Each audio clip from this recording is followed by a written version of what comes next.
12वीं कक्षा के लिए आरबीएसई ने, राजस्थान बोर्ड ने मॉडल पेपर जारी कर दिए हैं।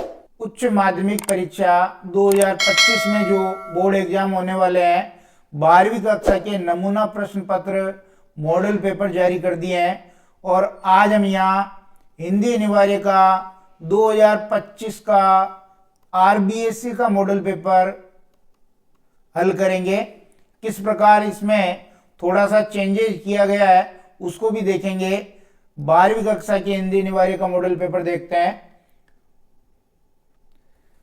निर्देश देख लेते हैं। नामांक लिखने हैं, सभी प्रश्न करने हैं, उत्तर पुस्तिका में उत्तर लिखने हैं, आंतरिक खंडों के एक जगह उत्तर लिखने हैं और प्रश्न का क्रमांक जरूर लिखना है। ये 5 निर्देश मॉडल पेपर में भी बताए थे।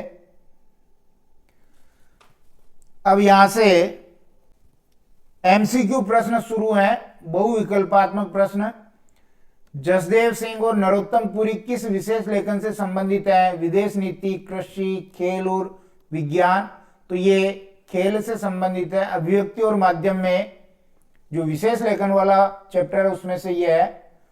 दूसरा प्रश्न कह रहा है कि जनसंचार माध्यमों में रेडियो किस प्रकार का माध्यम है? श्रव्य माध्यम, दृश्य माध्यम, मुद्रित माध्यम, श्रव्य दृश्य माध्यम। तो ये श्रव्य माध्यम है। ए वाला ऑप्शन सही है।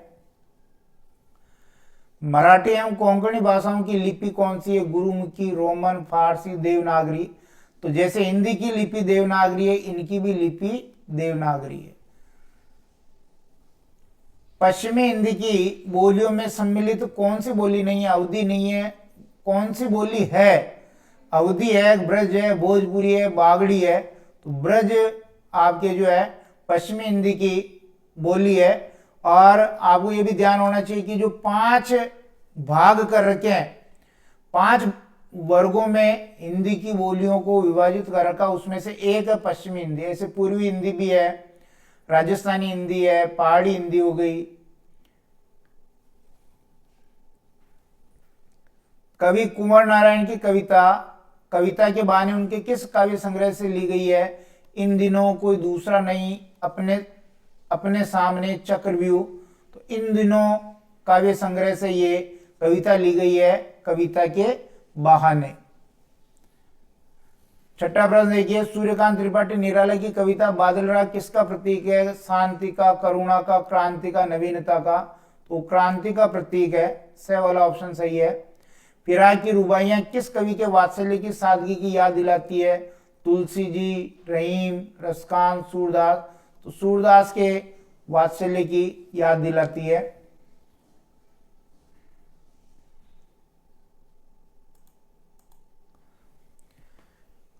आठवां प्रश्न कह रहा है भक्तिन पाठ साहित्य की दृष्टि से किस प्रकार की विधा है? कहानी है, यात्रा वृत्तांत, संस्मरणात्मक रेखाचित्र, निबंध।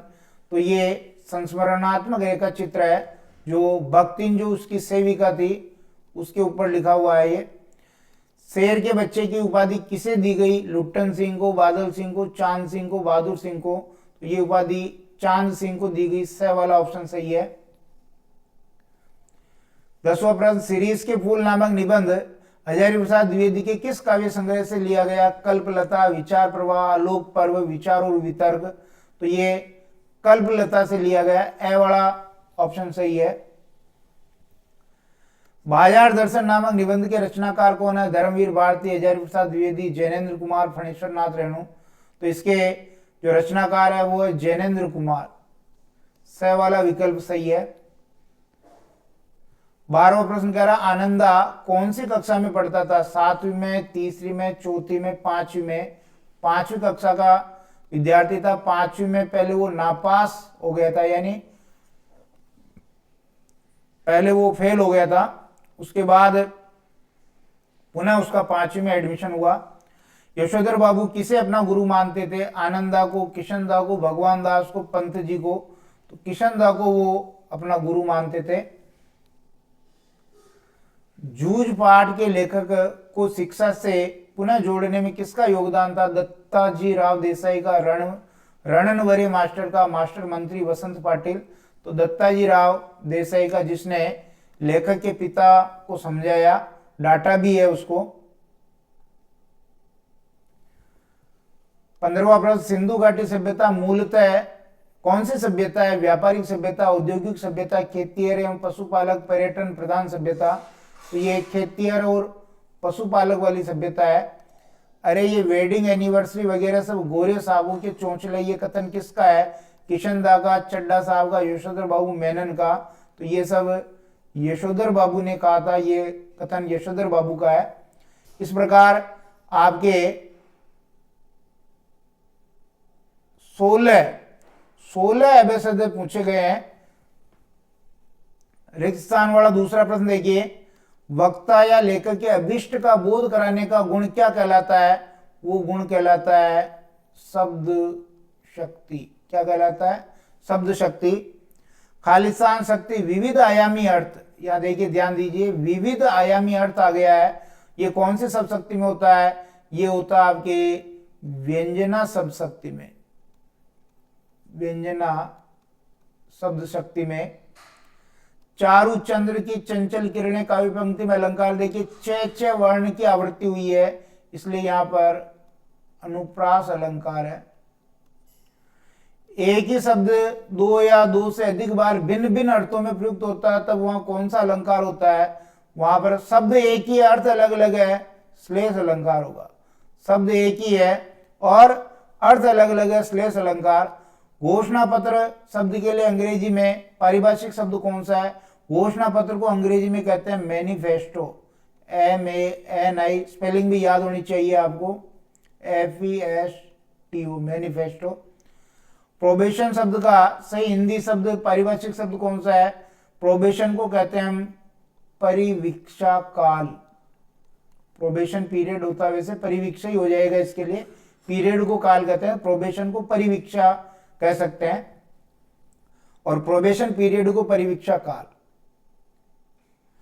तीसरा प्रश्न है अपठित गद्यांश का है।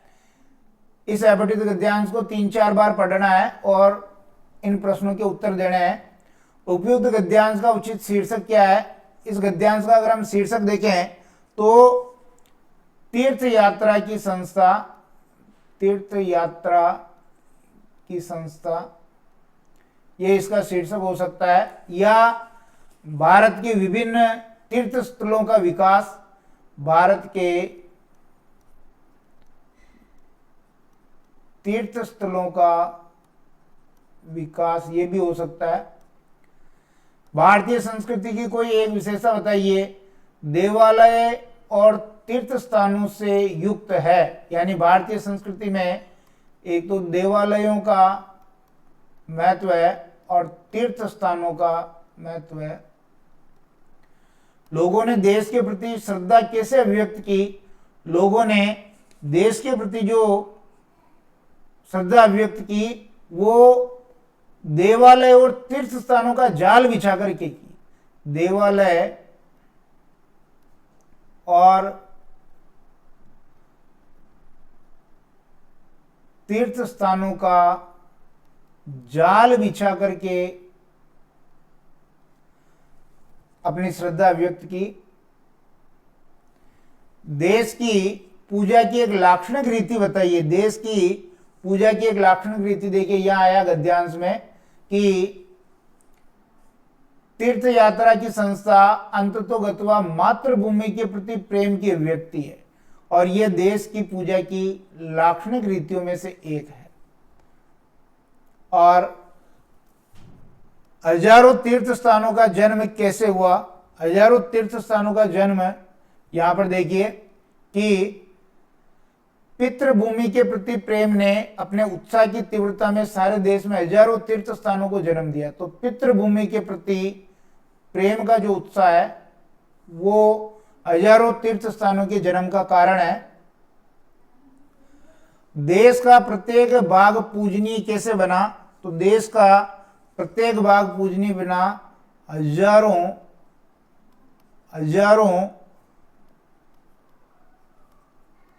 तीर्थ स्थानों के कारण। हजारों तीर्थ स्थानों के कारण देश का प्रत्येक भाग पूजनीय बना। चौथा प्रश्न अपठित पद्यांश का है और यहां पर देखिए एक अपठित पद्यांश दिया है। जब तक आप 3 से 4 बार इसको नहीं पढ़ लेंगे इसका थोड़ा बहुत अर्थ आप नहीं निकाल पाएंगे।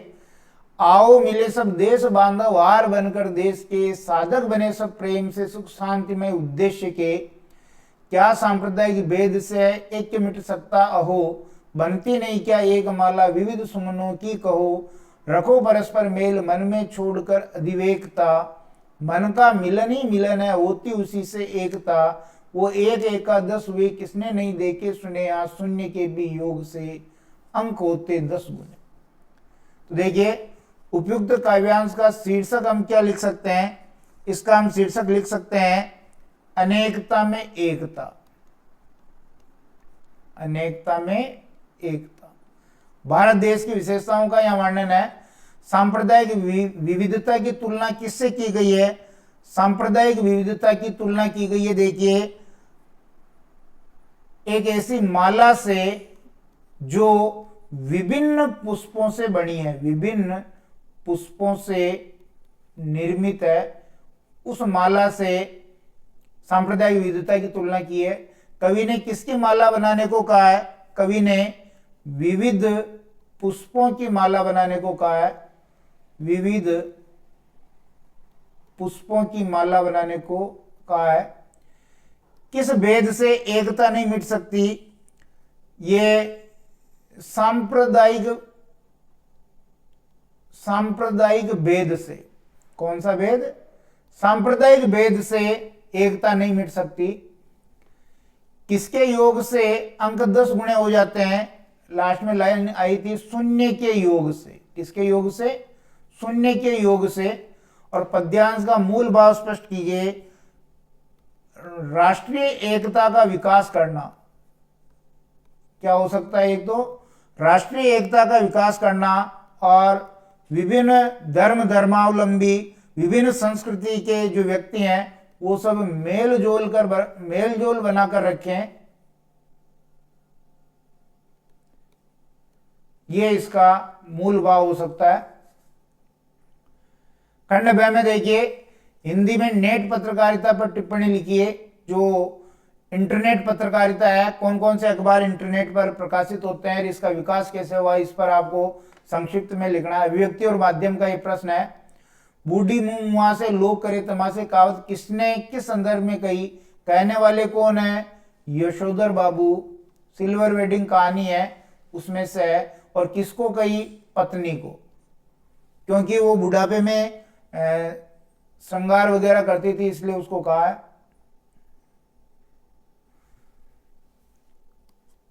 मोहनजोदड़ो का समाज एक सुसंस्कृत समाज था। पाठ के आधार पर आपको बताना क्या क्या वहां पर जो खोज में सामग्री मिली उससे स्पष्ट हो जाएगा कि ये सुसंस्कृत समाज था। बात और भी पेचीदा होती चली गई। कुंवर नारायण का क्या आशय है, जो सही शब्द को सही अर्थ से नहीं जोड़ा तो बात और उलझती चली गई। जो कवि का भाव था वो पाठक तक नहीं पहुंच पा रहा है और बात अपना प्रभाव नहीं छोड़ पा रही है।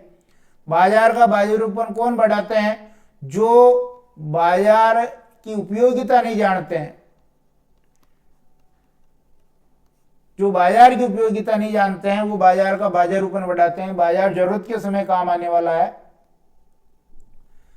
सह खंड में देखिए हजारी प्रसाद द्विवेदी ने शिरीष के फूल की तुलना कबीर के व्यक्तित्व से क्यों की, क्योंकि कबीर भी अनासक्त है और फक्कड़ है। ऐसे ही शिरीष का फूल भी अनासक्त है, फक्कड़ है। भीमराव अंबेडकर के अनुसार एक आदर्श समाज में किन किन गुणों का समावेश होना चाहिए, 3 चीजों का समावेश होना चाहिए, समानता, स्वतंत्रता और बंधुता। इन 3 चीजों से आदर्श समाज का निर्माण होता है। 11 प्रश्न कर, रामचरितमानस के लंका कांड में तुलसीदास जी ने राम का पूरी तरह मानवीकरण कर दिया। मनुष्य जैसे शोक प्रकट करता है अपने किसी परिजन की मृत्यु पर या उसके कोई चोट लग जाती तो जैसे वो शोक प्रकट करता है, ऐसे ही राम ने लक्ष्मण के जब शक्ति बाण लग गया था तब लक्ष्मण की मूर्छा को देख करके, उसकी बेहोशी को देख करके राम भी उस साधारण मनुष्य की तरह विलाप करने लगे। इससे हम कह सकते हैं कि वो मानवीकरण कर दिया है। छोटा मेरा खेत कविता की मूल संवेदना, इसमें रूपक बांधा है कवि कर्म का कृषि कर्म से रूपक बांधा है। और जो कागज का पन्ना है, कागज का पन्ना, उसको कहा है चौकोर खेत। और जैसे कागज के पन्ने में कविता जन्म लेती है, ऐसे चौकोर खेत में कविता रूपी फसल जन्म लेती है। तो ये रूपक का शानदार प्रयोग किया है जूझ पाठ के। और इसमें जो काव्य रस है कभी भी समाप्त नहीं होता है। क्या कहा है? काव्य रस अंतहीन है, काव्य रस कभी भी समाप्त नहीं होता। जूझ पाठ के आधार पर लेखक के संघर्ष को प्रकट कीजिए। तो जो आनंद यादव है, जिनका आत्मकथात्मक उपन्यास है जूझ, कैसे लेखक पढ़ाई के प्रति जूझता है, फिर वो संघर्ष करता है और अपने कौशल को निखारता है। सिल्वर रीडिंग पाठ के आधार पर यशोधर बाबू की चारित्रिक विशेषताओं पर किसका प्रभाव पड़ा? तो जो गुरु थे, कौन थे? किशनदा, किशनदा का प्रभाव पड़ा है और बिल्कुल उन्होंने उनके व्यक्तित्व को प्रभावित किया है। रघुवीर सहाय या जैनेन्द्र का साहित्यिक परिचय लिखना 3 नंबर का, फीचर लेखन को उदाहरण से ही समझाना या रोजगारोन्मुखी शिक्षा पर एक आलेख लिखना है। व्याख्या वाला खंड है द नभ में पाती बांधे बगुलों की, ये आपके उमाशंकर जोशी जो गुजराती साहित्यकार हैं, उमाशंकर जोशी गुजराती साहित्यकार हैं। और बगुलों के पंख, इनकी जो कविता, वहां से यह अंश लिया गया है। संध्याकालीन जो मनोरम दृश्य है उसका यह वर्णन है। दूसरा देखिए, अथवा में जो दूसरी व्याख्या है वो आपके हरिवंश राय बच्चन की है। हरिवंश राय बच्चन, जिनकी कविता लगा रखी है अपने आत्म परिचय। आलावाद के प्रवर्तक हरिवंश राय बच्चन। गद्यांश की व्याख्या देखिए, ये पहलवान की ढोलक, पहलवान की ढोलक फणीश्वर नाथ रेणु की जो कहानी, आंचलिक कहानी, उसमें जो पहलवान लुट्टन सिंह है उसकी जिजीविसा का वर्णन है। किस प्रकार महामारी फैल जाने पर उसकी ढोल जो है संजीवनी का काम करती थी। भक्तिन वाला पाठ है महादेवी वर्मा का संस्मरणात्मक रेखा चित्र। महादेवी वर्मा का पाठ है भक्तिन, संस्मरणात्मक रेखा चित्र है। और जो सेवक और स्वामी का जो संबंध था, वहां भक्तिन का और महादेवी वर्मा का संबंध वो यहाँ बताया गया है। फिर पत्र एवं प्रारूप लेखन में देखिए, आपको स्वयं को राजकीय उच्च माध्यमिक विद्यालय दियापुर का प्रधानाचार्य मानकर पुलिस अधीक्षक महोदय को एक अर्ध सरकारी पत्र लिखना है, जिसमें विद्यार्थियों को यातायात संबंधी नियमों की जानकारी दी गई हो। या फिर सचिव राजस्थान सरकार पशुपालन विभाग की ओर से भेड़ पालन फॉर्म खोलने हेतु एक अधिसूचना जारी करनी है। और निम्न में से किसी एक पर 300 शब्दों में निबंध लिखना है। समाज में जीवन मूल्यों का महत्व, सामाजिक संचार माध्यमों, सोशल मीडिया का बढ़ता दुरुपयोग, हमारे महाकाव्य और बाढ़ का दृश्य। ये प्रश्न पत्र की योजना भी दे रखी है 2024-25, 3.25 घंटे का पेपर और 80 अंक का पेपर होना है। ज्ञान के 13 नंबर के प्रश्न आएंगे, अवबोध के 30 नंबर के, ज्ञानोपयोग के 27 नंबर के, कौशल के 7 नंबर के, विश्लेषण के 3, कुल 80 नंबर का आपके पेपर हो जाएगा। प्रश्नवार अगर हम अंकों को देखें तो MCQ एबेसैड वाले प्रश्न 16 आएंगे। आपको ध्यान हो कि जो पाठ्यक्रम विभाजन किया था उसमें 12 ही दे रखे थे, लेकिन यहाँ थोड़ा सा चेंजेज किया है। 16 प्रश्न एबेसैड वाले आएंगे, एक एक नंबर के होंगे, कुल 16 नंबर के हो जाएंगे। रिक्त स्थान 6 आएंगे, एक एक नंबर के 6 हो जाएंगे। अति लघुत्रात्मक प्रश्न 12 आएंगे, अपठित गद्यांश पद्यांश से एक एक नंबर के 12 हो जाएंगे। लघुत्रात्मक प्रश्न 5 आएंगे, 2 नंबर से 10 हो जाएंगे। दीर्घ उत्तरीय प्रश्न 5 आएंगे, 3 नंबर एक प्रश्न का, कुल 15 अंक हो जाएंगे। निबंधात्मक प्रश्न कुल 4 आएंगे, जिसमें से देखिए कुल इनके अंक बैठ रहे हैं 21 अंक, क्योंकि 6 नंबर के 2, 12 ये हो गए, एक प्रश्न 4 नंबर का, एक प्रश्न 5 नंबर का, अगर हम इनको जोड़ेंगे तो 21 नंबर हो जाएंगे। इस प्रकार कुल 80 अंक का आपके पेपर हो जाएगा। ध्यान दीजिए, यहाँ आपको संभावित समय भी आपको जो है ध्यान रखना है। अगर संभावित समय का आप ध्यान रखते हैं तो पेपर आपका छूटेगा नहीं। 20 मिनट आपको 16 एबेसद हल करने में लगाने हैं, 10 मिनट 6 रिक्त स्थान हल करने में लगाने हैं, 50 मिनट अपठित गद्यांश पद्यांश के 12 अति लघुतरात्मक प्रश्नों को हल करने में लगाना है, और 35 मिनट लघुतरात्मक प्रश्न जो 5 आएंगे उनको हल करने में लगाना है। 40 मिनट में आप दीर्घ उत्तरीय प्रश्नों के उत्तर लिखेंगे और 40 मिनट में आप निबंधात्मक प्रश्नों के उत्तर लिखेंगे। इस प्रकार आपके 195 मिनट हो जाएंगे, जो 3 घंटा और 15 मिनट ये आपका टाइम बैठ जाएगा, 3.25 घंटा। विषय वस्तु का अंकभार देखिए, आरोह गद्य में से 18 अंक के प्रश्न, पद्य में से 14 अंक के प्रश्न, वितान में से 12 अंक के प्रश्न, अभिव्यक्ति व जनसंचार के माध्यम में से 7 अंक के प्रश्न, रचनात्मक लेखन जिसमें निबंध और आगे पत्र एवं प्रारूप लेखन है वो 9 नंबर के प्रश्न, व्याकरण में 8 नंबर के प्रश्न, और अपठित गद्यांश पद्यांश में से 12 नंबर के प्रश्न पूछे जाएंगे। ये ब्लूप्रिंट है 2024-25 का। आप यहाँ देख सकते हैं जो यहाँ पर उद्देश्य है अपने ज्ञान, अवबोध, ज्ञानोपयोग, कौशल और विश्लेषण, इनमें 5 जो अपने कौशल है उसमें बांटा है और 5 उद्देश्यों में इनको बांटा है। और हर एक में देखिए एबेसद वाले प्रश्न है, रिक्त स्थान है, अति लघुतरात्मक, लघुतरात्मक, दीर्घ उत्तरीय, निबंधात्मक, ये 6 तरह के प्रश्न हर उद्देश्य में शामिल है। तो किस में से कितने आ रहे ये आप ब्लूप्रिंट अच्छी तरह देख लें, ज़्यादा अपन समय इसमें खराब नहीं करेंगे। आप फुर्सत में इसको अच्छी तरह से डिटेल से देखें कि कौन से टॉपिक में से किस प्रकार के प्रश्न पूछे जाने हैं।